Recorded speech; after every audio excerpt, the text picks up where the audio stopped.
বাংলাদেশে যখন সাংবাদিকতা বা লেখালেখির অবস্থানটা যেহেতু খুব ক্ষীণ, কেউ ভয়ের কারণে, ভীতির কারণে শাসক মহল থেকে রক্তচক্ষু এটি যেমন, আবার কেউ কেউ উপযাজক হয়ে, আমরা জানি যে বাংলাদেশে সাংবাদিকতা ছিল না, বাংলাদেশে ছিল সাংবাদিকরা তখন বিগত 17 বছর বিবৃতি লেখকে পরিণত হয়েছিলেন এবং সংবাদপত্রগুলো একটা একটা মানে মিডিয়া প্রতিষ্ঠান, এগুলো একটা পিআর প্রতিষ্ঠানের মতো পরিণত হয়েছিল এবং পেশা হিসেবে সাংবাদিকতা ছিল না, সকলে একটা পিআর কোম্পানিতে কাজ করছেন, এরকমই ছিল।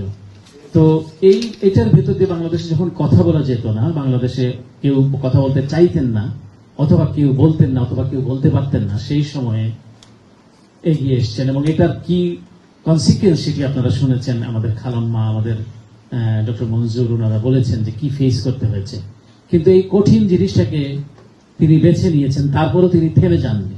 ওই যে সত্য কঠিন, কঠিনেরে ভালোবাসিলাম, সে করে না কখনো বঞ্চনা। তো এই যে কঠিনটাকে ভালোবেসে বাইরে থেকেও, এবং এটার জন্য পরিবার কিন্তু নিগৃহীনের শিকার হয়েছেন।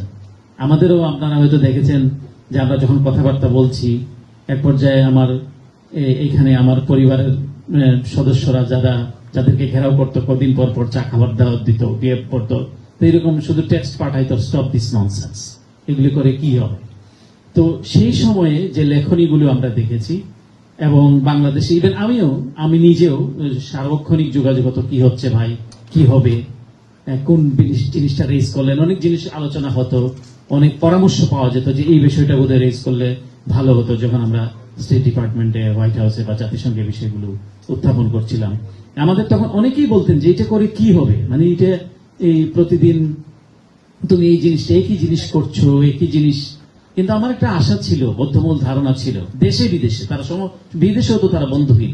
যেমন আগে আমাদেরকে বলতে দেখলে, oh my God, what is prime minister you have got, মানে সবাই তীর্যক ভাষায় দেখতো। এখন যেমন আমরা বিদেশিদের সাথে যখন দেখা সবাই আমাদেরকে জানে একটা বিদ্রোহী, বিপ্লবী, আমরা রেজিম চেঞ্জ করতে জানি, আমাদের মানুষরা রাস্তায় নামতে জানে।